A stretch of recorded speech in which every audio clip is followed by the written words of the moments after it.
we just think, yeah, exactly. But we just think Arthuriana maybe is sad because we are sad. Yeah, possibly. We hear about, I don't know, heroism and other stuff, and we're like, sounds so fucking depressing. Exactly. Hello and welcome to This Is Your Life Path, a podcast where I sit down with tabletop game designers and we have a chat about all of the things that have influenced and inspired them away from the tabletop world. I'm your host Kayla, I'm a game designer myself and I publish as Ratwave Gamehouse. I do games all about connection and alienation. Games like Transgender Deathmatch Legend, a hex-crawling beat-em-up for 2 players where you play a trans wrestler smashing and slamming your way across city streets to get back money owed to you. Now to jump into the episode and introduce today's guest. My guest today is behind the hex-crawling through paintings game Heironymous and the game about attempting necromancy to make it to the end of a 100-year NHS waiting list, Lichcraft. The brains face name behind 12 Pins Press, Laurie O'Connel. Hello and welcome. Hey, thanks so much for having me. This is exciting. Welcome to my titular Ratwave Gamehouse because we're doing an in-person recording, which I've not done before. Do you want to... What are you working on at the moment as a maybe nice start off? Okay, well, first of all, you must know this is a very dangerous question to ask a game designer. Yeah. Them of 8,000 unfinished Google Docs. Maybe that's what I should start as the opening question to every episode, being like, how many open Google documents do you have? How many playtests are you halfway through? Yeah. How many things have stalled at the point of, okay, I should playtest that and then I'll get back to it later? Yeah, a lot. No, so I have a few things on the bubble at the moment. So Heironymous' second edition came out in digital form recently. So now I'm just fixing the typos on that and sorting out a physical print, which is, as I think most people know, logistically both so much more complicated than you think it's going to be, and also so much easier than everyone tells you it's going to be. That's interesting. I've never done a physical print, so Yeah. I'm sort of... That's interesting to know. I'm going to bank that away in my mind. Like, okay, slightly easier, more nightmarish in places as well, though. Yeah, just giving yourself more time than you expect. So that's exciting. Yeah. And then I obviously have a few things. So I have an Arthurian kind of solo RPG, which is my first solo game that I've actually gone through to the point of near completion. Have you had other things get close and weird? Yeah, well, I struggle to play solo games because sometimes I think I should just call a friend and have a conversation with them.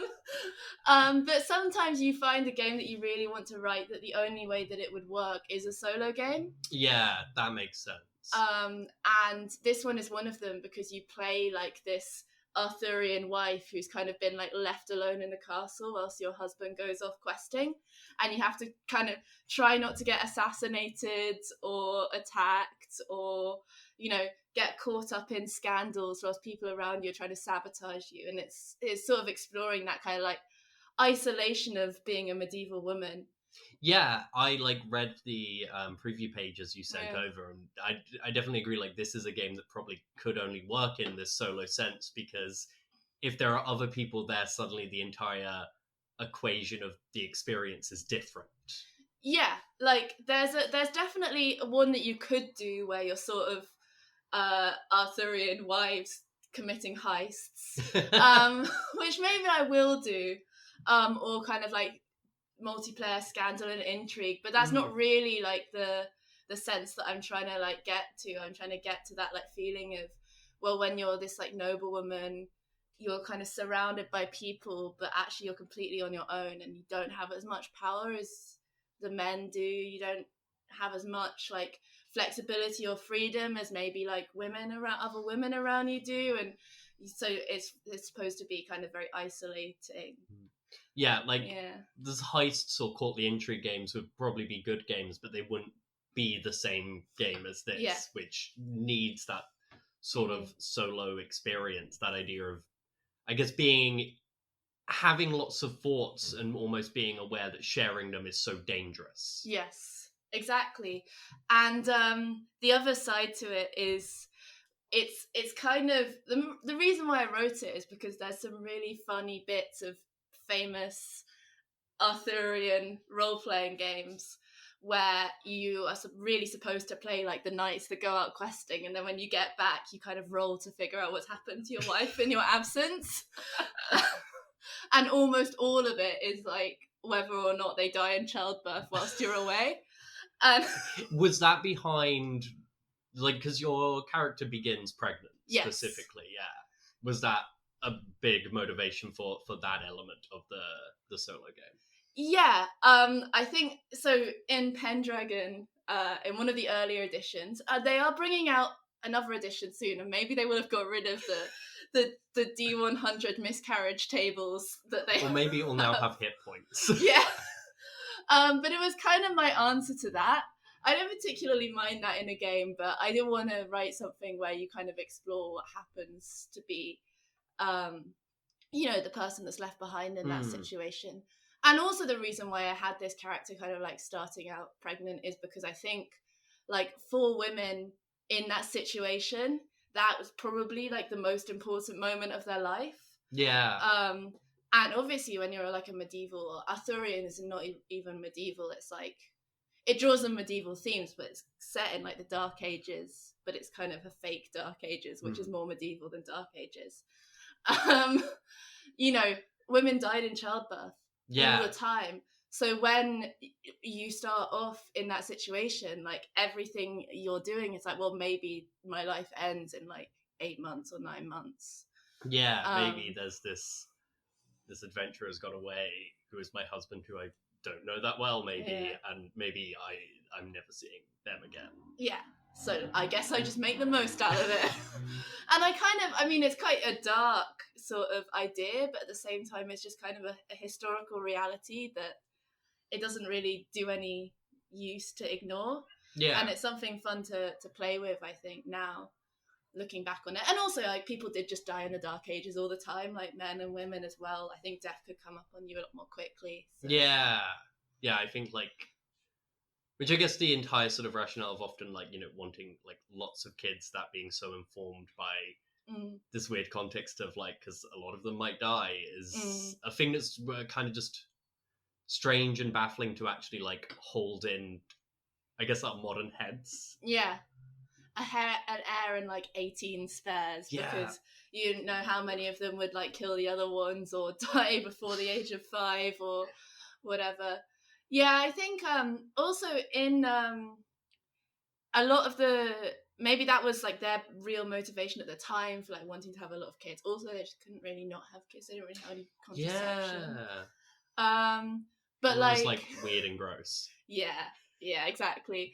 But like there's also the side of it which is players like who are playing these Arthurian games.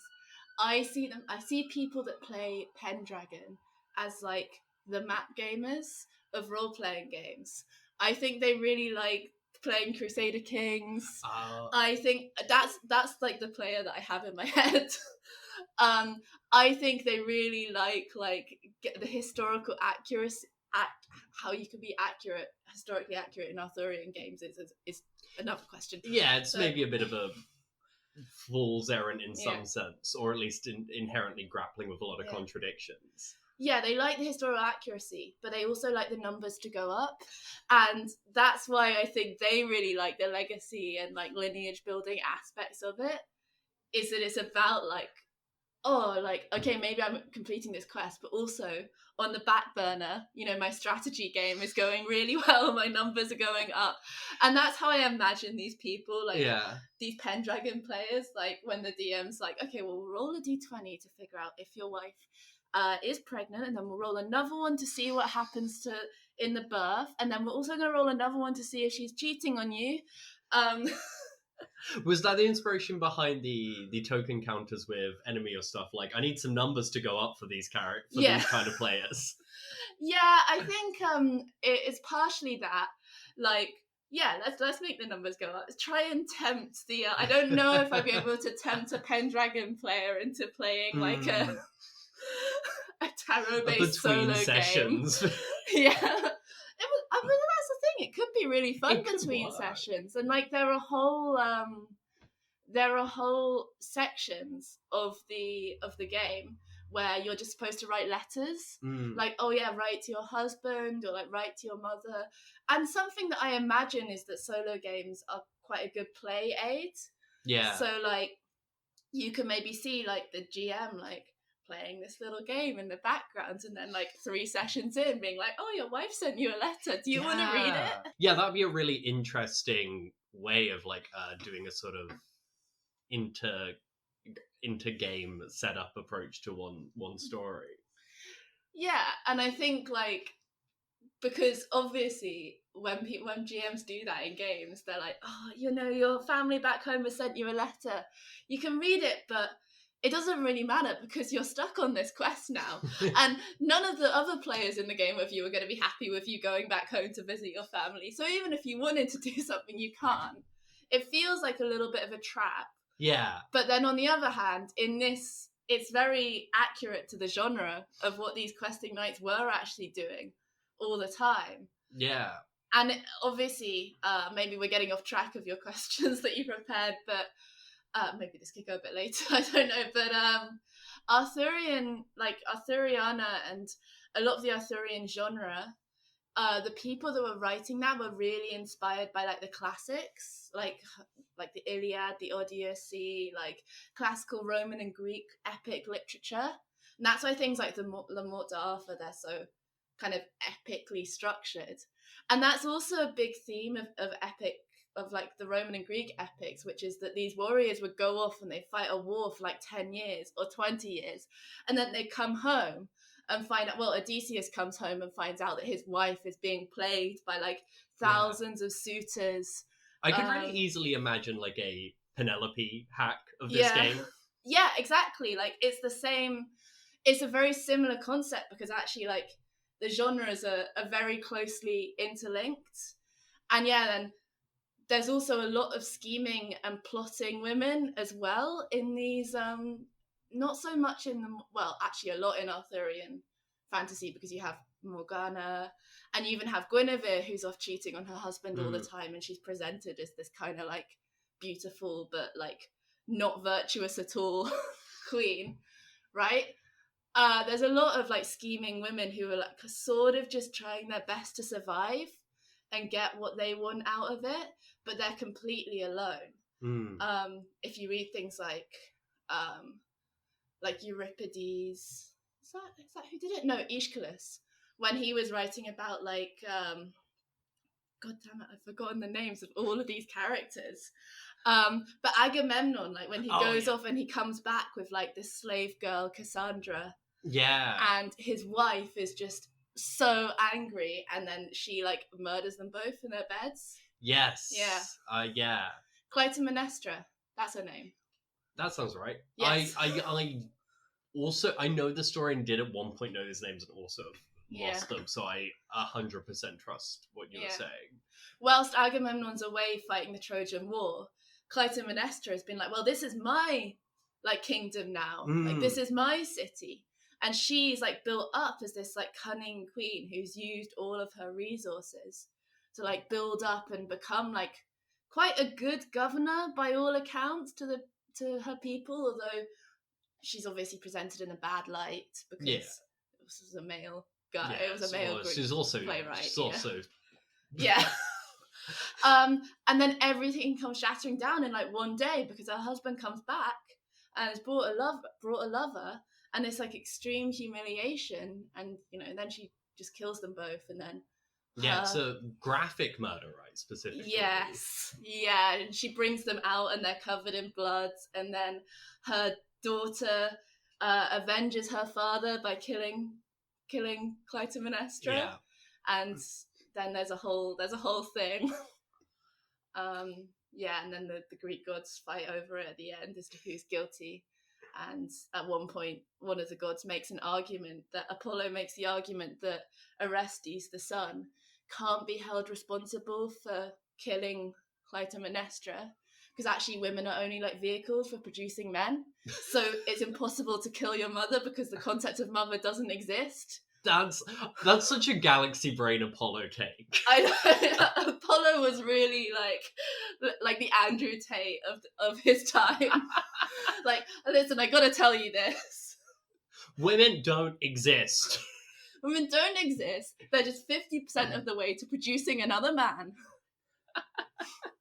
Yeah, that's I can spin around my question order slightly, because to honor and obey, I don't know if we said the name of the game, so I was like, I should drop that in there quickly. Yeah. That's not like the first like Arthurian game you've made, because you also made Witch of the Westmoreland, which was similarly tarot based, but multiplayer, which feels weird to use the phrase multiplayer when talking about RPGs, because that's so usually the base. But and yeah, I guess we've touched on it in a lot of places here, talking about like the epic scale, the drawing the sort of mingling of histories, the medieval Dark Ages idea. But I guess just wrapping up on this for almost sort of like, what is Arthurian mean to you? What, like, in terms of the games you explicitly have labeled as Arthurian? You're mentioning lots of touchstones, like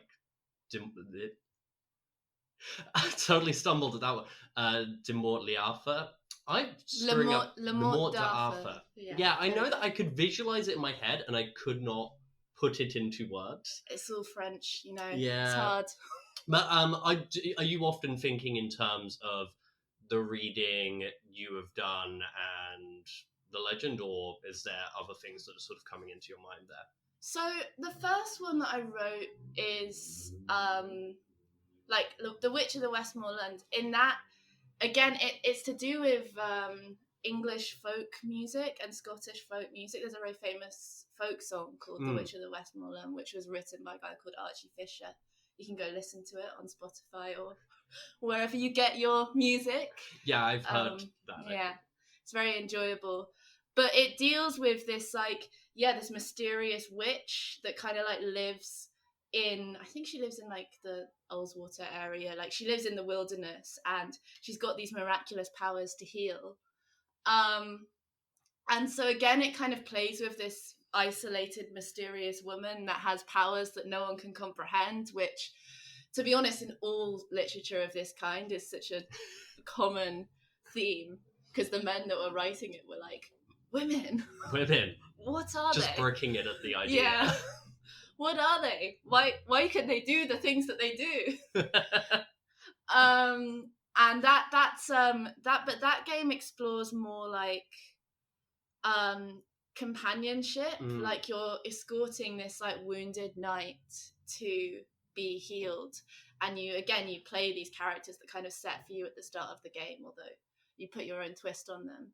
But that one is much more like English folk horror, like this haunted forest, like with strange things happening. Think like Gawain and the Green Knight. Yeah, I was thinking it felt more like the distant tales of like knight errants. Yes. Or the, I guess, aftermath of these tales, given the knight is wounded and injured. But like it felt like in the smaller, more folkloric space rather than in the like courtly epic castles and such. Yeah, exactly. Imagine like Dev Patel on his horse, like going through in the Green Knight. And that's one side of Arthuriana, right? Which is that it's the one genre where if people said, is there like a really English folk story that you can think of, you would probably think of King Arthur. Yeah. And that's kind of the one side. And then on the other side is that actually like there's nothing English about these stories at all. Yeah. And they were all like written, well, firstly they were written in French, the Morte d'Arthur. But they were all basically like English takes on kind of epic tales. So Arthuriana is like a really fun genre because it's kind of fake history. Yes. As well. Like, I guess in a way you can think of all of the sort of, fake, weird, vaguely medieval with no specific settings you get in a lot of RPGs as like a successor to the kind of fake history in Arthuriana. Yeah, exactly. It's fake, so you can write a historical game without having to fear correction. Yes. From people who are more intelligent than you, which is my greatest fear. Just living in dread of a spelling error or a date mistake being pointed out. Yes, exactly. Or an email saying, well, actually, King Alfred didn't burn the cakes. That's a myth. He was a brilliant baker. Yes. He disrespected his memory. Exactly. So there's that side, which is very appealing, I think, for any writer. Yes. There's the other side of it being kind of like mysterious, like the magic in Arthuriana is always mysterious, and it's kind of the softest of soft magic, and so it can achieve these really interesting things. And I think that has to do with the fact that like all of the witches in Arthurian stories are all women, and women were a mystery, so magic was kind of a mystery. Yeah, before men got their hands on magic. Yeah, and then suddenly it's all first level spells, cantrips, 9th level spells. Yeah, it is. The idea of applying a level or something to what, like, Morgana or people do feels so antithetical to, I don't know how I think of that magic. Yeah, exactly. Like, and that's appealing. And then also it deals with so much cool stuff, like, it's the Dark Ages, like, there's all of these questions, you've got Romans in Arthurian stories, you've got like the Saxons, you've got the Picts, then you've got the clash between like Christianity and paganism, and like none of these things are things that like anyone ever needs to explore out in detail, but it just like there's so much like it's a period of transition, which to me is much more interesting than like maybe a period of history where we know a lot about, but like not much is happening, not much is changing. So yeah, that's what appeals to me really about the genre. Yeah, I was definitely thinking of like with the recent Green Knight film, there's always this idea of like that being at the tail end of a story in terms of relationship to magic and stuff, and yeah, definitely that period of transition idea you're talking about there. Yeah, where you have the church is kind of like coming in, and then you have all of this. It's kind of seen now as like this loss of innocence almost as a genre, which is really funny considering how horrible the Dark Ages probably were to live through. Yeah, like, oh, those glistening golden times of innocence. What were they called? Oh yeah, the Dark Ages. Yeah. But this whole idea that like once in this like back in the olden days of England, before you had all of this capitalism nonsense and feudalism nonsense, once upon a time you just had honourable knights and resourceful people who went out on magnificent quests, and magic had not left the land. Yeah, and when men were knights and women were mysterious and strange. Yes, exactly. And to me that's fun. That's a world that I probably would like to live in, at least for a little bit. This maybe is a lead-in back to some of my questions, because I guess you're talking there a lot about like Arthuriana as like English folklore, and then all of the ways in which that is contradictory itself. But I suppose I was wondering, like, do you consider this? This always sounds so double-edged to, I guess, say something. Do you consider there to be something specifically English about a lot of your work? Do you feel like where you've grown up has influenced a lot of your approaches to different projects? Yeah, I mean, I think so. I think so. I don't know if I would say that my work is English. Yeah. But something that is incredibly important to me in game design is that it has a sense of setting and place, and that when you're playing whatever game it is that you have, it's rooted really firmly in a setting.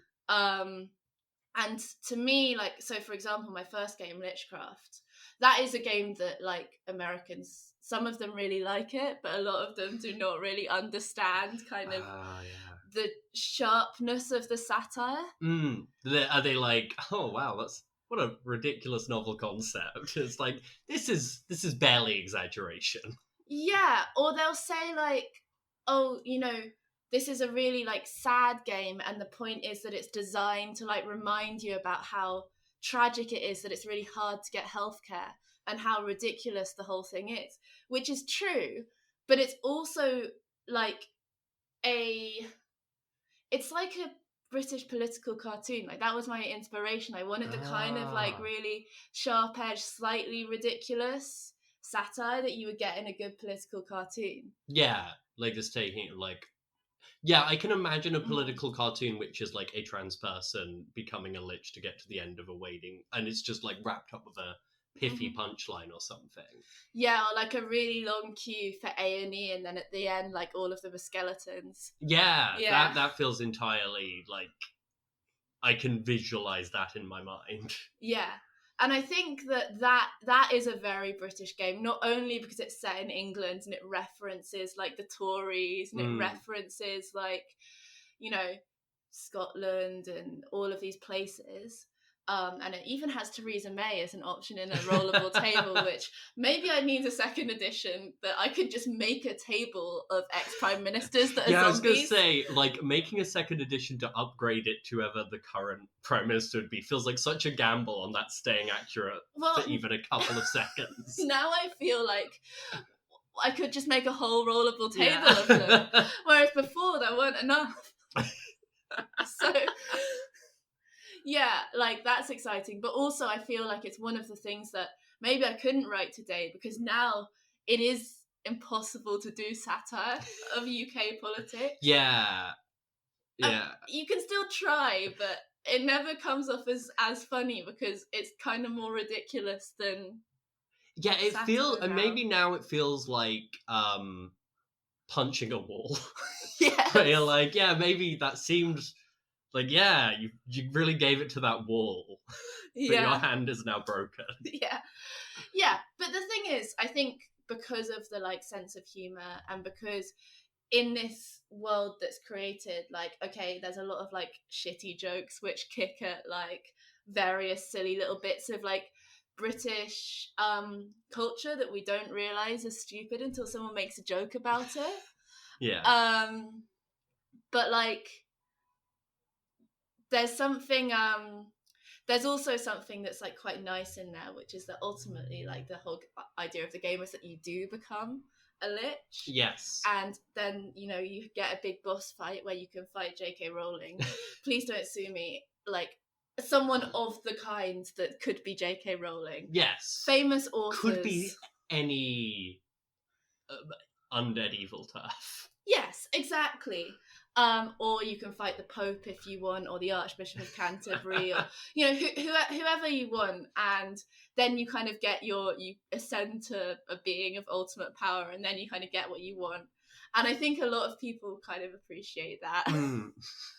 So actually it's optimistic in a really depressing, pessimistic way. Yeah, it feels like a sort of spiteful optimism. Yeah. Anytime I used to go to the GIC, on the bus, I would listen to the theme music of the wrestler Eddie Guerrero, whose whole thing was that he lied, cheated, and stole. Like, he would and just brag about that. And his music was just, I lie, I cheat, I steal. And that's what I'd listen to when I was on the way to the GIC always. And because it was this, yeah, I'm doing this and I'm full of hate while I'm doing it. Yeah, exactly. And again, that sort of like spiteful, like triple-edged optimism, I think that is British humour.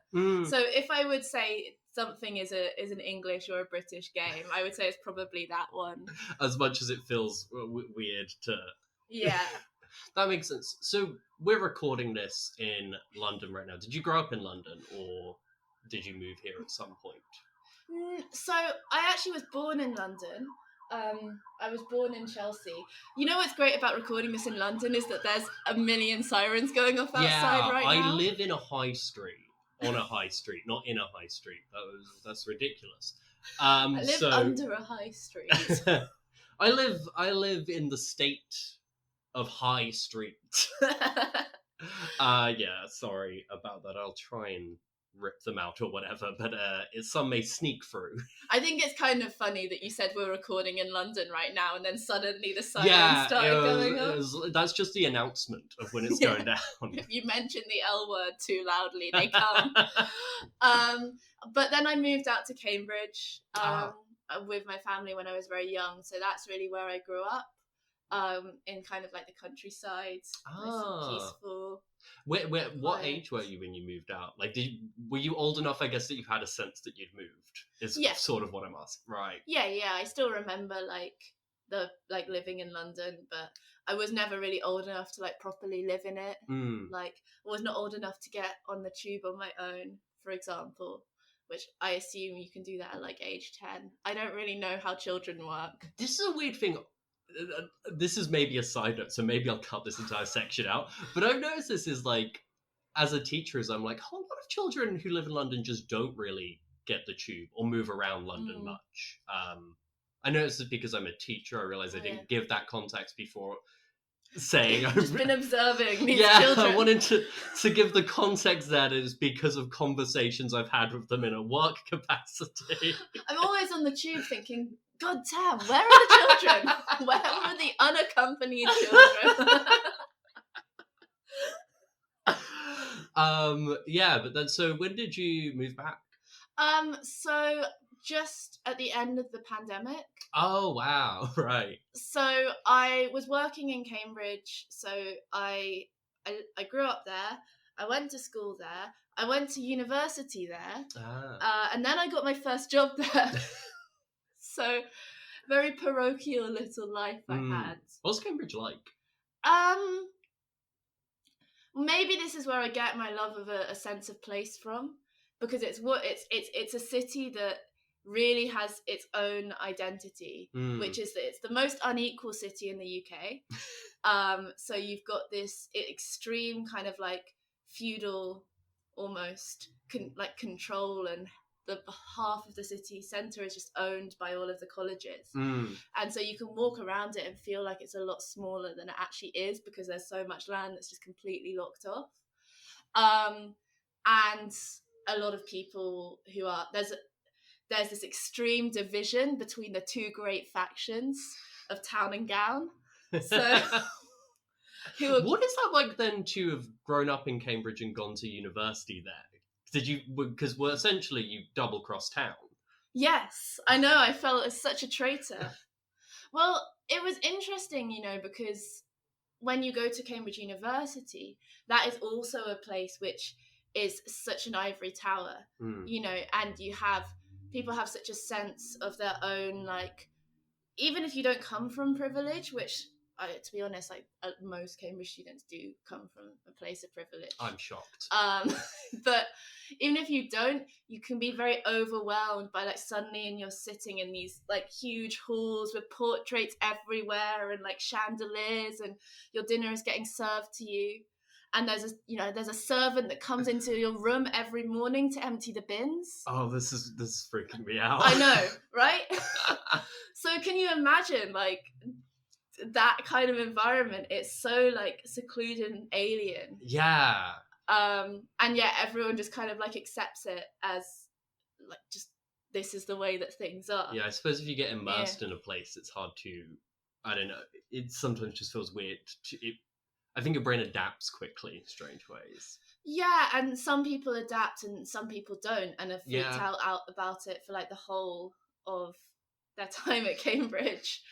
But yeah, like I remember very distinctly that some of my friends were like serving at the colleges, and then when like, because this is what a lot of us did as like part-time jobs, is that we would be silver service servers, which is such a weird thing to have as a common part-time job for a teen. Yeah, that is a strange... But you need them because there's so many like formal dinners that go on, which is really weird. And I remember sitting there and then having my meal served to me sitting there in a suit having my meal served to me by someone who I went to school with. Oh. And just like suddenly realizing how fucking weird this university is, or how weird this place is. Yeah, that's gonna fuck with your head. Yeah. But that makes sense as like an environment that is also in its own place, like so distinctly like a sense of place. I feel it's itself. Yeah. Yeah. Yeah, you're not mistaking that for other places. It's not something where it's like, yes, this is. I don't imagine people listening to this who came to like Idina thinking, oh yeah, this is relatable. This is what all schools or universities are like. It's so itself. Yeah, and to the extent that when you matriculate, which is what is like joining the university, you sign a book. Like, I don't know what the normal word for matriculation is. I'm sorry. Is it enrollment? Enroll, yeah. When you enroll. Right. Okay. You go to this dinner afterwards, and the leader of the college gives a speech, and he stood up and he said, no matter where you've been before, you belong here. You're part of this family now. You're part of this special. It's a family thing. You're part of this special place where generations before you have worked incredibly hard to get here, and basically just saying like you belong here. You're part of us now, and it's I think that definitely adds to my feeling of a sense of like places have their own character, and sometimes it's a bit creepy. And that's why one of my biggest pet peeves is in fantasy is when people just have towns that are just called the town, the market, the city, as though they don't have any character of themselves, and every place that you go to is this kind of the same, but just with slightly different people in it. Yeah, I feel like all of your work that I've read does so often have such a sense of place, either in terms of drawing on outside knowledge or often explain things. Like with Heironymous, what struck me is like, obviously because we're crawling through these landscapes which are so visual and stuff, that's obviously creating such a sense there. But I feel like in the introduction to the book, you give such useful context for the Middle Ages and like, yeah, just really keying the paintings into a sense of time and place. Yes.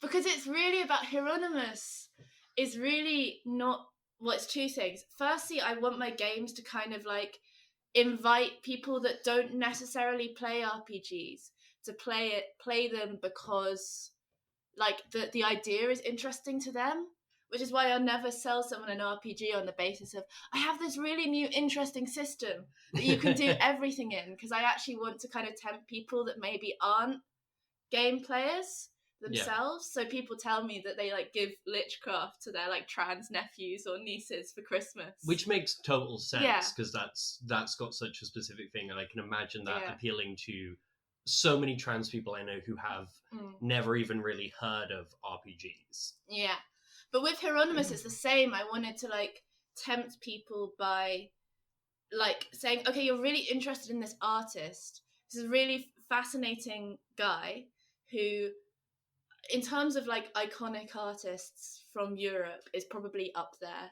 in like the top 10. But then also this is a new and interesting way of looking at art. So that's the one side. But the other side is that it's not really just about like, adventuring through some like interesting pieces of art. It's kind of about the death agony of feudalism and the collapse of feudalism. And you're these medieval archetypes, like you're like living this like very stilted life where you're kind of performing your role, doing what you should be, and then suddenly the whole world is torn apart, is torn asunder, and you're kind of like living through that collapse and chaos, which is exactly what was happening at the time that Hieronymus Bosch was painting, with things like the Black Death, with kind of the slow collapse of the feudal order and the slow like rise of capitalism, basically, or at least absolutism. So not to get too sidetracked with history, but that's the idea. It's like And I think because we today are living through like the collapse of capitalism and this total disaster scenario every time you look out of the window where the world feels like it's being torn apart, it was quite an easy game to write because the feelings that I wanted to get, or like the ideas that I wanted to maybe not like smash people on the head with, but put in their mind, are like ideas that people have already. Yeah, and it does feel like it's introduced that context almost quite gently, to maybe use a different one. It doesn't feel like you're coming out and saying, like, this is what the game is about. Think about this while you're playing. Think about it in the world. It feels like you giving just this great rich backstory to the context of Hieronymus Bosch's life, and it feels like in a way where the book and you through the book are excited to share this knowledge, and I think that just puts people in a frame of mind of being just very open to learning and thinking, sort of like having a new kind of engagement with the paintings themselves and the themes of the work. Yeah. Oh, I appreciate that. Thank you for the compliment. Yeah, I think I also just like Hieronymus Bosch is this person that maybe because he's famous for these like really weird scenes, the father of like the surreal, right? Like in a certain sense, and people look at his work and they're like, haha, look at that funny little crab guy with the hat, you know? Or like, look at this like weird hellscape. I don't really understand it, but when you think about what he himself was doing, which was he was going into churches and taking their money to paint images that included like monks and nuns like stealing money from like a dead man, like forcing them to sign over to the church in their wills, or like, you know, corrupt like kings and noblemen, and his whole kind of like theft and corruption and skepticism. And actually he was very radical, and it really surprises me that he survived like doing all of these paintings. Because I think his work was just so like out there and interesting that the church didn't really know what to think about it. So they also took that like, oh look, you've drawn a lot of demons and devils, well that will really terrify our flock. Perfect. Yeah, it's like, I don't know what all of this money business is about, but well, that crab makes me happy to look at. Put it in the wall. Yeah, and I didn't really realize that he was like making a point about them as well, and he wasn't just like trying to terrify people with visions of hell. And I think that that's really fun because he was being quite revolutionary, and he managed to get away with it. I'm still not sure how. Yeah, something we can all, I guess, aspire to, getting away with it. Yeah, we all love someone that you know, mocks the powerful and somehow manages to pull off a heist where they don't get killed. Yeah, that's fun. So what did you study at university? Like, what did you? I guess leading into a bigger question, what did you want to be when you grew up? Oh, so when I went to uni, I wanted to do politics, and it was because I had this illusion if I studied politics at university, I would understand a little bit more about how to, you know, change the world. Right. And then I realized within like a few weeks of studying politics that if I wanted to understand like how to make the world a better place, I would just do better to just read some Marx. Yeah. And I didn't need any of the, like, you know, to be lectured about Thomas Hobbes for hours on end. Yeah. So then I swapped to archaeology. And when I was really happy with that, because I had wanted to be like an archaeologist when I was little, and I'd like shelved it away. And I have this like really big fascination. I love to just go to look at old things and to and to understand a little bit more about them. I really always loved history, and I love like civilizations that have like fallen, and we're trying to figure out what they used to be like. So yeah, then I did that, and I was much happier. That's really great. Yeah. And yeah, I think thinking about what I was saying with your work and bringing context, it does maybe sometimes feel like you're approaching the settings you're describing, either real or imagined, like someone unearthing this curio from the ground. Yeah, exactly. Like an anthropological approach almost. Yeah. where you're trying to like dig into like what made this society behave in the way that it did, what makes these people behave in the way that they do, what's like special or unique about this society, which to me is so much more interesting than like how many shops are there in this town. And I think, I love that. I was an archaeologist for a while after graduating. I worked in like commercial projects like the A14. Okay. Which was fun, but there was a lot of mud involved. Do you want to talk about what you do now as a day job? I mean, I can. I actually work for a socialist organisation. So maybe I won't name it. Sure, it's your call. Because, well, it's an organisation called Socialist Appeal. But obviously what I do when I'm making games is not connected to that at all. Of course, absolutely. But yeah, I work full time for that now, and really, to me, it's really a privilege to be able to be like a full-time Marxist, a full-time revolutionary, because I think that's what we need at the moment. Like, we need people who are dedicated to actually changing society, not just trying to like tolerate it and survive it. Do you think spending, I guess, that amount of time in a day job thinking about society, do you think like you end up bringing a lot of those thoughts and feelings into your game work, or do you view it almost as like, well, switching off or in a different mode sense? No, I think all of my games are quite political. Yeah. I don't like to slam people over the head with politics. I just think, well, maybe not in my games. I do when I'm just having a conversation with someone. If you're being paid per hour. Yeah. But yeah, like I think I try and think a lot about the world as it is, I guess, and I end up like doing a lot of research, which some of it comes through when I write games. A lot of what I write games also just comes from like the kind of music that I like, the kind of stuff that I'm reading at the moment. But I think also maybe people don't realise when they're talking to game designers or when they're like following the work of a game designer that they really like, that it's not our day job.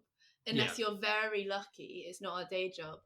And therefore, like the things that we do and the things that we write, I write maybe in like the 20 minutes between when I like get home and when I just go to sleep. Therefore, when, you know, I get an email being like, when are you going to send my book out? I'm like, when I have an evening off. Yeah, when I'm not scraping through the 20 minutes. Yeah, exactly.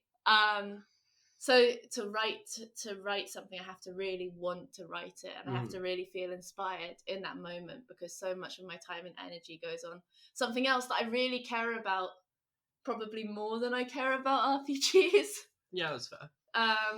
Yeah, I'm also lucky enough to like really like my job. Yeah, that probably makes, I think, you know, having been in situations where I've been trying to write while being drained from jobs I hated, I can understand the difference there when that's not, when there is not hate. Yeah, when I'm sitting at work, my mind's not wandering to all of the things that I want to write. When I write, it's because something has kind of like come to me, and I think that makes it a lot more focused. Whereas I think when I've been, like when I was working as an archaeologist, for example, and I was just doing this task that, like, you know, I was just digging holes. I mean, obviously it was interesting to see what would be at the bottom of the holes, but a lot of it is really, truly is just digging holes. Like, you had all the time in the world for your mind to kind of like wander and to take you down to different places, and sometimes that would just mean I would just end up second guessing myself. Yeah, I think I understand that. I guess circling back to jokes we were making earlier about the realm of unfinished work in progresses. Do you find that, like, when you I guess you find that some of those are because you've been partway through a project, been enjoying it, and then for whatever reason just like lose that spark? Or do you find you're someone who doesn't force yourself to finish things if that passion is not still like flowing or connecting? Yeah, exactly. Which is why I always try to, like, when I do Kickstarters or anything, I always try and have the game finished beforehand, because if I'm not feeling it, I don't want to write it, then I'm just going to move on to something else. Yeah. I don't know if I could. I've never ran a Kickstarter. I don't know if I could trust myself to run one for something I don't have, like, at the very least, the text of. I'm very easily distractible. Yeah. So I do tend to, like, run between multiple projects, and there are some that I would really like to return to in the future, but, like, it's also to do with the headspace that you're in when you're writing. Like, maybe at the moment I don't really want to write my battle royale simulator, no matter how good I know it's gonna be. That makes sense. But at the moment I'm much more interested in, okay, this is going to sound depressing, but it's not. I'm much more interested in this theme of, like, loneliness and, like, relationships that aren't really working, or, like, you know, survival in circumstances that, like, are not the best but are also, like, not out of the ordinary. Like, with something like, I was working on a death game a while ago, where, like, you would be playing all of these characters catapulted into a death game, and I just thought, like, at the end, like, oh, this just feels really manufactured. It doesn't feel that, like, rooted. Yes, that makes sense. I'm much more interested in something that feels a little bit more rooted in a time period or a set of relationships that are, like, more conceivable to me. Yeah, that makes sense. I realize how much I say that makes sense Yeah. in this recording. No, but I think I understand what you mean in terms of, like, that just being a more interesting connection and something that I guess can give you the motivation and energy to write because it feels more compelling in, I guess, all sort of senses of that word. And sometimes I do just hit a wall because I can't find the right mechanic. Because I'm not I'm not someone that has a brain for inventing new mechanics or, like, new ways of playing things. Sometimes I can come up with something, but a lot of the times my games, they just, like, start off as hacks of something else, and then they just go from there. And then sometimes it's kind of like the ship of Theseus, where, like, if you replace enough mechanics or rules, then when does it just become your own game and not a hack? Yeah, I remember when because I'd heard about Lichcraft before I first read it, and I think then when I was first read it, I was surprised to learn to, I guess, see the parts of the ship of Forged in the Dark stuff there. Yeah, a lot of my Heironymous also is Forged in the Dark, or was. I actually took it off labeling it as Forged in the Dark now with the second edition, because I just don't think that, I think it has, like, maybe the DNA. Yeah. But I just think it's evolved, like, a lot further. But there's something about that kind of, like, you roll a dice pool, like, idea that just, to me, I fixated on as, like, the most easy and fun way to, like, do a mechanic without too much extra work.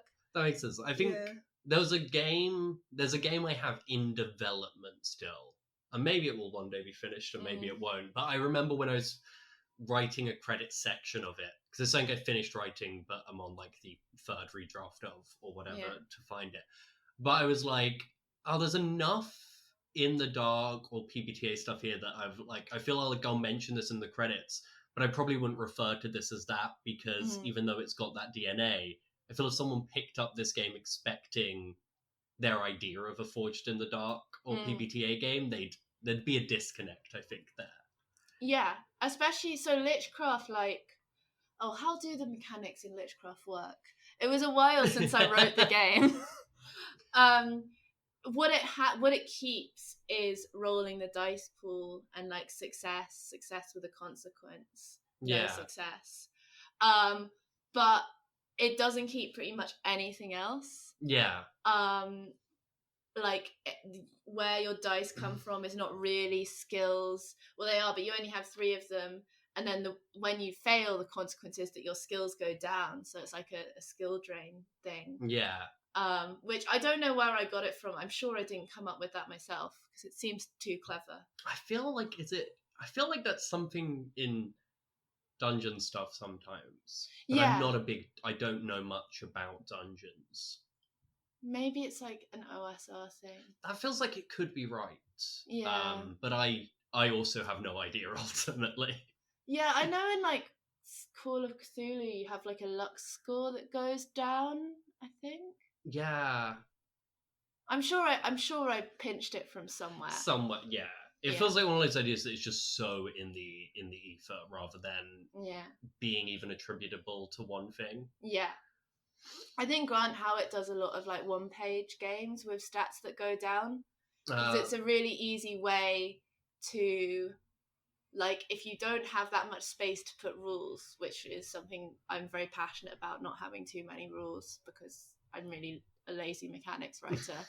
Not I don't have like an ideological crusade against rules, just for me I'm too lazy. I don't want to add this many. I don't want to write lists. The more lists I write, the more I have to playtest. Yeah. But if you don't want too many rules, I think it's an easy way to not have to have like an HP stat. That's true. If you just have your other stats go down. And I think it has a like big weird knock-on effect for also just, I guess, only requiring a very quick explanation. Yeah, exactly. And yeah, like so that I would never attribute as Forged in the Dark. Heironymous, it has a little bit more because it makes use of like clocks. It makes use of like, well, it has position and effect, but it actually only has effect, not position. Right. It has Devil's Bargains. Yeah. Which I thought I really couldn't not include in a game set in hell. Thematically. Yeah. But other than that, like, it doesn't have the play structure. It doesn't have the same kind of level of playbooks. It's missing more than it's kept. I think at this point it's its own game. Yeah. With some of that DNA in a sort of mutant hybrid form. Yeah. In scaled back, it's like I truly found the SRD for Blades in the Dark and then deleted 90% of it. Yeah. Yes. So you were talking, I guess, with influences briefly. You mentioned like things you're reading. What is? I guess I have sort of two questions here. One is, I guess, just thinking about like, what things have you read that have influenced specific things? But I guess I was also wondering, have you ever noticed what things you've read that have maybe just influenced your overall style of writing or like your prose and construction of that? Yeah, because I think when I wrote Lichcraft, I wasn't reading very much. Okay. And so I kind of pulled that out of just like, I don't really know how to explain it. I pulled it out of basically reading the news, right? Right, and it's a, like I said, it's got that political cartoon kind of edge to it. It's that like satire. It's not very literary, and I wouldn't say that the writing is particularly good. Not in terms of the concept. I think the concept's great. I think the execution's great, but there's not a lot of like text in there. Right. And the text that's in there is like very explanatory. It's not like anything to write home about, because I wasn't reading that much at the time, and I wasn't trying to make a game that was like super elegantly written. I was trying to make a game that got the point across. Right, yeah. But since like articles and art criticism and literary criticism, I think really inspires me. When I wrote Heironymous, it was because I read an article about Hieronymus Bosch, which is cited in the book. It's called Hieronymus Bosch and the Art of the Death Agony of Feudalism, or something like that. Yes. Does the game begin with a quote from that article? Yes, it does. And it's actually written by someone in my organisation. It's like a political piece, kind of talking about why this artist was such a revolutionary, and you know what the Middle Ages were like at the time. And it really inspired me. I thought, like, you know, we should include some stuff about. I want to do something about this. Like, this is really interesting to me. Now with my more recent stuff, I think I'm reading more novels. Okay. And things that are more story oriented. I've figured out that the way for me to improve my memory is just to like get off TikTok and start reading books, because my focus is so bad. Yes, they are two very far apart areas in terms of focus. Yeah. I should probably also do the same. Yeah. Since I started doing that, I've been much more inspired by stuff that has more of a narrative, maybe more of a story to it. So I've been writing more adventures, like I'm writing adventures for Lancer, because I think it's a very underserved game that has a lot of players, but not very many adventure modules. Yeah, your module Stolen Crown. Yeah. Right? Yes. Yeah, and that ended up being, I mean, I think it opened the floodgates a little bit of people writing. That's exciting. Lancer stuff. Knock-on effect. Yeah, which is, I'm not saying that massive press owes me anything, but what I am saying, okay, is that I made this adventure. It was a massive success, and people really enjoyed it. And suddenly, massive press is out commissioning different adventures from other people, and they never asked me, even though I wrote like the adventure. They never Lancer module. Well, no, yeah. Like the first like third-party Lancer module that went on Kickstarter. I wrote that, and they didn't even email me. So massive press, if you're listening, pull your head out. You have my email address. I know, it's on my website. You can find it. I'm not that bitter about it. I just thought it was funny. No, I agree. That makes sense. Yes. But yeah, so do you feel like, I guess that's like, yeah, do you approach, because you've said you started writing more adventures, do you feel you approach the writing of adventures differently from the writing of self-contained games like Lichcraft or Heironymous? Yes, and the reason why is that, okay, how do I put it? It's not just respecting a genre or like a historical period. You're also trying to get into the psychology of the writers of the original game and figure out like what they had in mind, and also the players of the game, like the play base of the game. What do they like? What do they want to see more of? And you kind of have to respect the source material as well. And I mean, I have a lot of respect for people that write kind of like system neutral adventures, but I think for me, the strength of writing for a pre-existing system that has its own kind of style and its own kind of pre-existing player base is that you're writing for the crowds, you're not just writing for yourself and whoever might be interested. Yeah, I guess thinking about that talking about that strong sense of setting, that is maybe easier to do when you are keying something into a world, or at least vibe, like a very strong vibe. Like I wrote an adventure for the first time ever, like I was going to say this year, but I think actually I wrote it a bit before Christmas and then mostly in the Christmas to New Year gap. But I wrote an adventure for Orbital Blues, and I both felt, yes, this is a very big change to my own writing style, but also, yeah, it did feel so much about like keying into something on a level, both the base game itself and then also, I guess, other influences I was trying to ape or convey as stuff in the game. Yeah, which to me is why, and this is not a judgment on the quality of like adventures that are written for a specific system versus adventures that are completely system neutral. Oh yeah, no, of course. Because, I mean, for example, like a lot of system neutral adventures will be explicitly for like OSR stuff, right? And that's because they know what, they know what those kinds of games are kind of about, so you can write for all of them at once. Yeah, and there's enough of those games where it's like the base, what are you doing in this game, is the same, that it makes sense that can go over lots of them. Yeah, but I like to really root what I'm writing for, like what I'm writing in, in a niche, whether it's like specific kind of mechanics that I really want to show off. So with Lancer, for example, there's a whole load of mechs, and like I want to include like mechs as a part of the adventure, like not just in a jarring combat related way, but like as an interesting like question about this relationship between humans and technology. Lancer players are obsessed with that kind of stuff. Lancer players are also very political, so I do want to include something that's political. They like big things. I'm not joking. That seems really weird, but they really like when you think of like playing a mech game, you don't think you're going to be like fighting little rats, do you? You think, oh, giant Jaeger battle.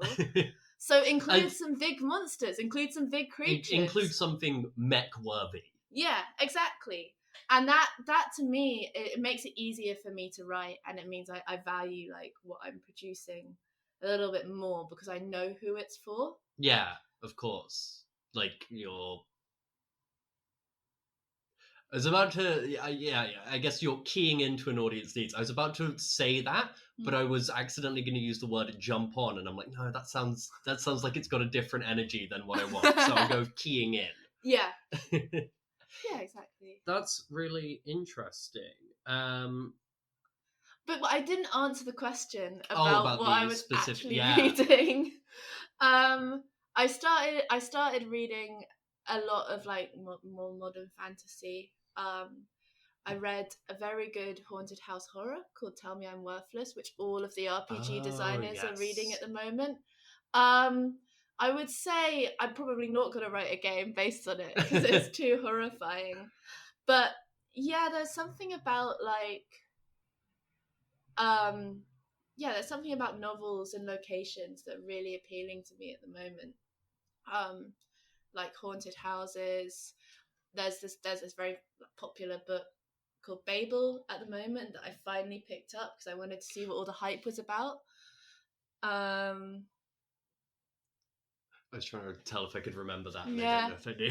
It's by this writer R.F. Kuang, who's like so I'm not familiar with that. It's like a Chinese writer. It's set in Oxford University. Oh. But what if silver was actually magic, and it's all kind of like a metaphor for imperialism. Oh, right. It's really good, and again, like I'm getting a lot more want to like tell specific stories rather than just kind of like cast people adrift a little bit. No, that makes a lot of sense. Then that sounds very interesting in terms of things. Are you familiar with Deep Wheel Orcadia?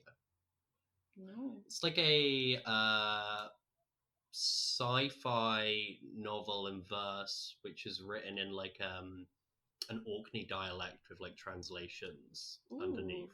I just thought that's a book I was partway through reading, and then I left the book at a cinema, and people didn't hand it into Lost and Found. They just stole it, and I had to buy it again, and I've not started reading it again since that happened.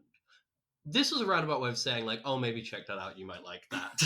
I think I would. I might put it on my list. Yeah, go for it. I was really enjoying it, and it has been something I've been meaning to pick back up. Now I have a copy again. You also talked about music. I was wondering, does like music play much of a part of your process while writing? Do you listen to music while writing, or can you? I know some people just can't do that. I do, or I listen to like a podcast that I will remember about 2 words of whatever was said whilst I'm like writing or doing layout. But yeah, like The Witch of the Westmoreland was very inspired by music. Oh yes, of course. The titular song. Yeah, and then this one, like I was saying right at the start, like To Honor and Obey, that's much more literary inspired. That's much more like, yeah, like I said, like all of these like literary tropes of like the isolated woman, mysterious isolated woman that's skilled, but still like half of the time something still goes really badly for her. Yeah. Like that kind of stuff. That's the vibe I'm bringing to this year. Yeah. Yeah, that is a vibe, isn't it? I want to be mysterious enough that people are like, maybe magic. Yeah, maybe. I live in a city, though. I feel like you can't really do that in a city. I mean, you could only try. Yeah. Well, the worst that can happen is I'll fail. Isn't there a whole like urban fantasy genre? Yeah. I kind of want to become like like some kind of like hermit witch, but in a flat on a high street. Yeah. And it's like, sometimes the high street just becomes empty for no reason. And that's when you go to the shops. Yeah. And then everyone can return to the high street to do their shopping, like not really realising why they had to go away for a little bit. Yeah, it's been really foggy here the last couple of days, like thick fog that you can actually see. And I am taking responsibility for it. Yeah, very good. Case closed. Yes. No further questions. Sure, and those mysterious. So you said that was more literary, I guess, so less touched into sort of like Arthurian ballads and stuff then. Yeah, and then I have a one that I'm working on, which is more musical inspired, because it's very inspired by like My Chemical Romance. Sick, awesome. Which, and also the comics, which is set. Okay, hear me out on this one. Okay. You know the city that Saudi Arabia is building in the desert? That's the like wall. The line. The line. Yeah, it's yeah, not the line. yeah. It's the line, not the wall. Sorry, yeah. It's set in like a knockoff version of the line. Oh, so the line X Battery City. Yeah, exactly. Because I just think the line is just like the best cyberpunk setting that anyone could ever have come up with. Yeah. And they're building it.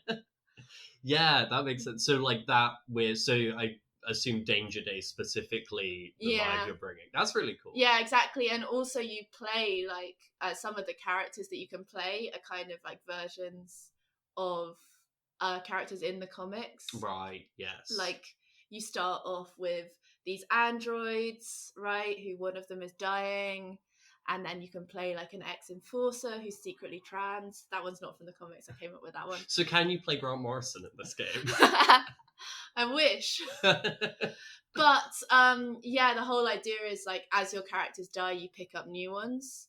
That's cool. And they bring in new abilities. There's one character that you can play where like if you pick them up as the player, because your character has died or given up, then you get control of all the music for the game. Ooh, so it's a game that integrates music as well. Exactly. And I think that should, if I can ever finish it, it should be fun.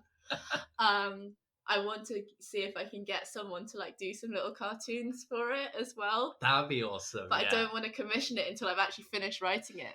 That makes sense. You don't want to be like why do I have all of these swords, but it's about art for a book you don't have finished. I think if I could give anyone a game design tip, commissioning art for a game or hiring a layout person or anything like that before the game is actually written is the death knell of the game. Because once you've received the art, you'll be like, oh great, well that's done. and then you'll never finish writing it. That makes sense. So has this happened to you? Do you have anything in... So is the commissioned art in the room with us right now? So have you got some, ghostly projects, I suppose? I have some like ash cans that I got covers for. Okay. And now, because I have a cover for them, like they're just never making it out of ash can. Or at least not for a while. I think they will eventually. That makes sense. So, yeah, talking about art and the dangers of asking for art before finishing, I was wondering, Heironymous obviously so coolly integrates the paintings. Like that's not just art in a sort of illustrative purpose. Like it is very like engaging with the art is part of the game, part of the individual crawls. And then you have worked commissioning artists. Lichcraft obviously has very beautiful art throughout. And then I know in other projects you've used things that have been licensed under CC or public domain or stuff. What do you think is the best approach you've learned for you in terms of being inspired by visual art in the process without, I guess, running into those risks of... Yeah, I think when I have in my head like what the game I want to write is, from the beginning I usually have an artist in mind. There's someone that I really want to work with for another Lancer adventure that I'm writing, for example, and I already know I'm going to ask him to do it. So I know I hold in my mind like what I might want, like what I might want the game to look like. But you but that's not just all it is about, because again, like, my sense that when you write an RPG, you need to really connect to the genre, or you really need to connect to a place. A lot of that means going to a lot of other sources. So when you're writing an Arthurian game, you could read like the classical sources, but you should also look at the art that comes out of, like, the pre-Raphaelites were absolutely obsessed with like Arthuriana, and also just like medieval women in general, and Roman and Greek women. So I'm really inspired by pre-Raphaelite art for that game in particular. And you can see, I mean, you've seen in the files that I sent you that, like, it pulls on a lot of paintings by people like Waterhouse or Rossetti. It's really beautiful cover and title pages that are very efficiently mood setting. Like turning onto the top page full of art feels like, it feels like page turner in all of the sense of like, like this is a change here. Yeah, and I think I really liked that. Like, I just hit on pre-Raphaelite art as being a big source of inspiration, because I was Googling, like, Arthurian women, because I wanted to find a public domain cover, because it's a little pet project that I don't want to necessarily commission anyone for. And then I just found all of this like amazing art. And also the pre-Raphaelites, they had some of the first women artists as well. Like, they weren't as prolific as like a lot of the male pre-Raphaelites, like Waterhouse, but I think the time period that they were painting in, like, so you did have like female artists kind of like coming into the picture for the first time, and that's also really interesting. And sometimes their paintings are a little bit better, or set of a slightly different tone that I like. So yeah, sometimes I just go on Wikipedia basically, and I just like click on things until I find something that I like. I really find like that almost like relationship of history and thinking about things there, because you're pulling from the art, which is pulling from other stories, which are often in some cases going to be the same stories or texts, literary texts you're pulling from. And I guess, grabbing art in that sense, it almost feels like To Honor and Obey is in some sense giving like a specific slice of lots of different engagement with the same material. Yeah, and I'm not saying that, you know, my game is maybe on the level as like the pre-Raphaelite artists. I am. In terms of like, you know, cultural importance maybe, but yeah, I do enjoy, and I think with Arthuriana, there have been certain time periods where everyone has just suddenly been fascinated with it and obsessed with it. And I think in the next like 1 or 2 years in RPGs, everyone's going to be doing Arthuriana. Yeah, I'm currently the top itch result for Arthurian with a project. Like, if you search tagged that, and I know I'm going to get beaten by that in years come by, and that's fine, because that's exciting that everyone is engaging with that. I think The Green Knight was the first like early warning sign when that film came out. Not that it's a bad thing, it's just that this genre is becoming popular. And I think it's because nostalgia and melancholy and being in a period of transition and themes of like alienation and confusion. Yeah, so obviously I had Zach on I was going to say previous episode, but I'm aware I may not release these in the order I record them. So either in a previous episode or a future episode. But, and she was talking about inevitable a lot as well. And it is interesting as well, like, that's obviously threaded through so much with sadness. To Honor and Obey is a lot about isolation. I think you're right in terms of, like, yes, this genre feels like it's like there's maybe like a sort of a mushy amount of compost that is there, and stuff's going to be sprouting through that. And I'm interested in seeing those different takes and whether they all will share that sense of melancholy. Yeah, and they don't have to, but a lot of Arthuriana is, it almost deliberately feels like a bit of a joke, because like you're talking about all of these grand quests and all of these ideas of like honor and chivalry and, you know, all of these like idealized things that everyone knows don't really exist. And actually the knights, even in like traditional like La Morte d'Arthur, like the greatest knight of all time that's supposed to embody chivalry, Sir Lancelot, is just like fucking the king's wife. Yeah. Like he's out there fucking and sucking. Is that knightly? Yeah, exactly. And I mean, Pendragon has a cuckold reaction table. Please don't remove that in the next edition. Please, Pendragon 6th edition. All I want is for this table to be a D100. Yeah, expand it. Make it bigger. Anyway, but like, yeah, I think I will be really interested to see how people draw from the source material, because I think if you take Arthuriana as a genre and what you get is virtuous knights going on quests and 80 different honor mechanics, then you've not really done your research. Not that I would criticize anyone else's like games for doing that, but when a genre suddenly becomes like really popular to write in and everyone hops on that boat, you start to get takes, and then the genre starts to mean something that it didn't mean at the start of that process. Yeah.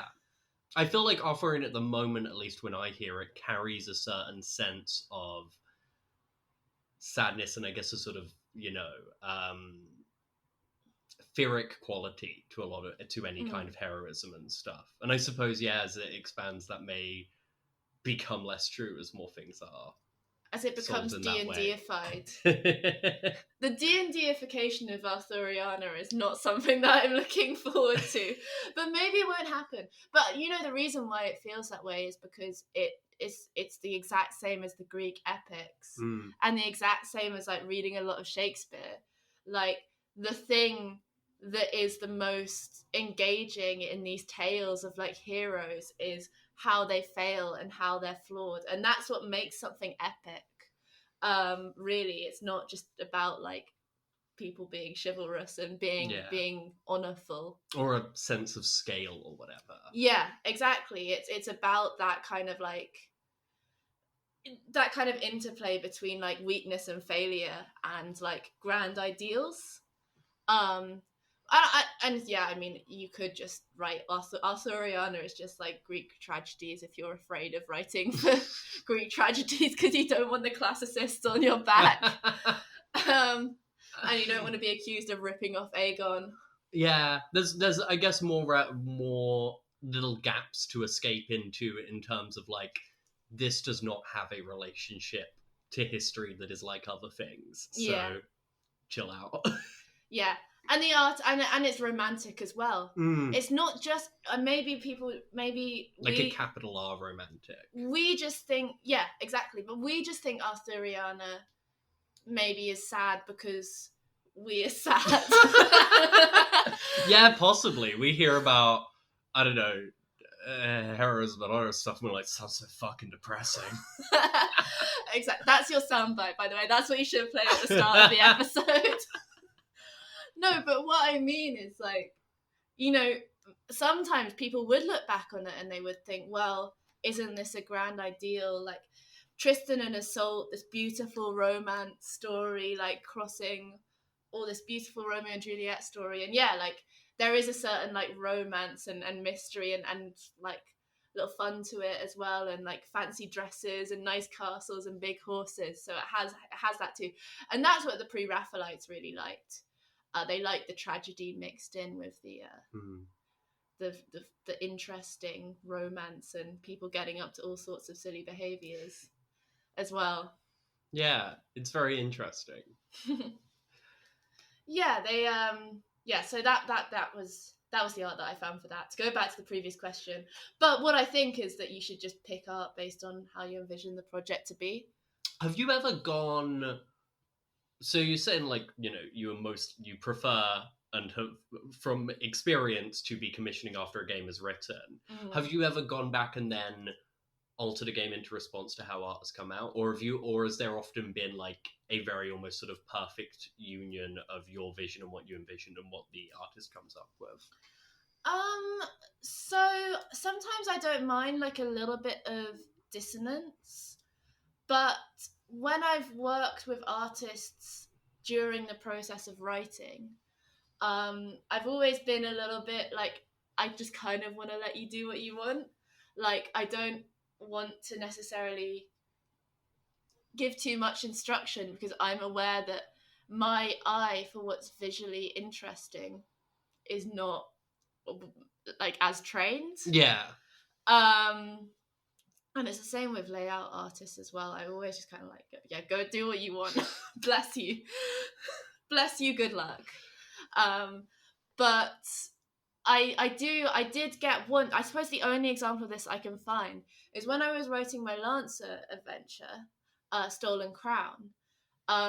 Someone who is an absolutely great artist, Hodag RPG, if you like have them on Twitter, they said, oh yeah, I just want to do some spot illustrations for this for free because I find this work really exciting and this idea in this genre really exciting. So I basically said, well, like, let me send you the files that I've got and you just do absolutely what you want with it, like do some sketches. And they did, and I got it back, and it was really interesting take on like the setting that I was looking at building. Like there was you know, big mechs with like Viking helmets, and there were like funny little like creatures. Like there was a beast there called a glacier beast. Yeah, it's frosty stuff. Yeah, it's frosty and snowy, and it's kind of like space Vikings meet like a take on like the trauma of colonialism. Awesome. Yeah. Man, that sounds like a bad word choice on my part. I just mean that sounds like a very cool setting to explore and be in. It is a really cool setting, if I do say so myself. Anyway, and yeah, like he came back with a lot of stuff that was so interesting that I did actually end up writing for it. And that was very inspiring. Like they created a whole like alphabet, like a futuristic alphabet. God. And then I was like, well, this is really cool because then I can introduce this whole segment of like language and how like the language has changed over like occupation and like how many people can actually read this language. And then I invented some like hacking mechanics where like one of the difficulties with hacking some of the computers was that like you couldn't really speak the language, and it was a lot of fun. So that was, I was really inspired by yeah, that makes sense as a direction angle that is so fascinating, really informs the setting, and also something you might not have come to without this alphabet being invented. Yeah, I would not have come up with it, and it was really fun to work with them. I'm hoping to work with them again. Because this time I will pay you. I promise. I'll pay you this time. And he is signed to that now. It's on mic. It is on mic, and I would have done it anyway. Yeah, obviously. I wasn't meaning to imply this was all a sting to get you to commit on mic. I don't know where I'm going with this joke. Is this a conspiracy? Yeah. But that was the one time. Other than that, like sometimes I find public domain art and then I'm like, well, I guess I can't find the art that I really wanted because it doesn't exist, so I'll just use this one. Yeah, that makes sense. Like, we'll build around this or adapt to this. Yeah, I've done that with a lot of public domain stuff before, where I'm just like, oh, this person I guess now has this weapon or whatever, or oh, cool, this thing is now a talking skull. Nice. Yeah, you never not find a picture of a skull. Yes. Anything else can be a little bit harder, but you can find skulls and skeletons in whatever configuration you want. Makes sense, as long as there have been people. Yeah. Most of them have had skulls. That is correct. One last question I might ask. Who outside of games themselves has been most supportive of your work, mainly? Outside of games design? Yeah. Yeah, so, I mean, when I was in Cambridge, like, I had a lot of friends that I played, like, games with. And as I've gone, like, more and more into games design, they've been, like, really excited and interested by it. And more, like, we don't just play D&D together, but we also like talk about games and games design. And I think it's really valuable to have that, because obviously RPGs are still like a niche hobby. And anyone who says that they're not is like living in a fantasy land, I think. Yeah, we're really quibbling over the definition of niche or whatever. Yeah, because, you know, if I have like very close friends who just think it's really like weird that I spend a lot of time. How do you explain game design to people who are completely apart from that world? Oh, I just show them my account spreadsheet and I say, hey, I make some money. Going on the money, that makes sense. Yeah. No, I mean, people know what D&D is, and I'll just say like, yeah, I've just been writing this game, and then I'll explain like a little bit about like the genre or something that I'm excited about, like I just more explain like it from a story perspective rather than from like a game that makes perspective. Sense. Yeah. But yeah, I'm lucky enough to have like a group of friends who I did play RPGs with, who understand like the world, like the world of RPGs, and are excited that I'm a game designer. And obviously, one of those people, Kristen, who I was playing with, got into like writing RPGs at the same time as I did, and then we have our press together now, 12 Pins Press. Yes. And she illustrated Lichcraft. Oh, that's cool. She is just generally like a really fantastic and very inspirational game designer. That's really wonderful to have that kind of connection and collaboration and like linking. Yeah, and we were at uni together, so. Oh, is that how you first met? Yeah, there was like a university like role-playing game society. Is that where you first got into RPGs, or were you into them and were like, cool, there's a society of people like me? What actually happened is that, so I have a friend who was the president of the society. I didn't actually know that he was the president of the society at the time, but we would like get drunk together. Yeah.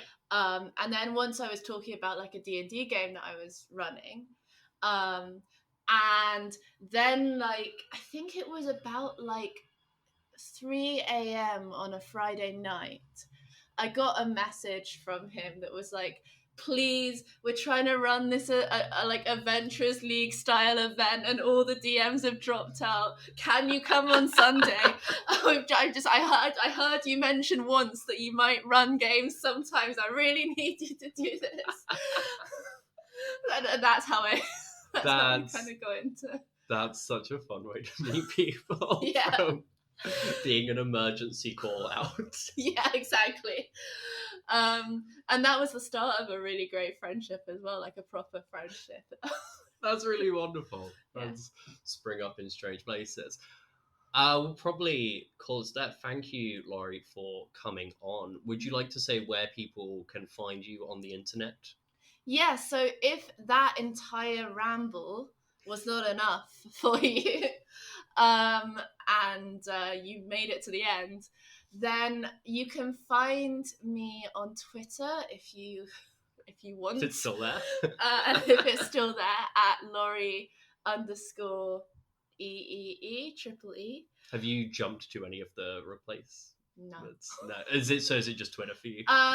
You can find my itch page, Laurie O'Connell, at it.itch.io, 12pinspress.com, and most importantly, I have a newsletter. Yes, I'm a subscriber. Yeah, and thank you for subscribing. And that is where every month or so I'll just dump everything that's happening on you, and you can have that without my political opinions. Don't sprinkle them over as a little bit of spice. And the subscription link will probably be linked, so like the newsletter link. Yeah, I'll drop all of these links in a description, I assume. I'm doing all these recordings before I figured out podcast hosting or anything. So I'm like, I'll do all of the things podcasts do. I just don't know what they are yet. That's good. So you can actually you can subscribe to my newsletter somewhere. You can find it through my website, 12pinchpress.com. Thank you for coming. I've not figured out a sign off for this, so I'm just trying out different ones as we go. So I guess in the spirit of Danger Days, that great big ball they call the sun, it'll eat you up. Until next time.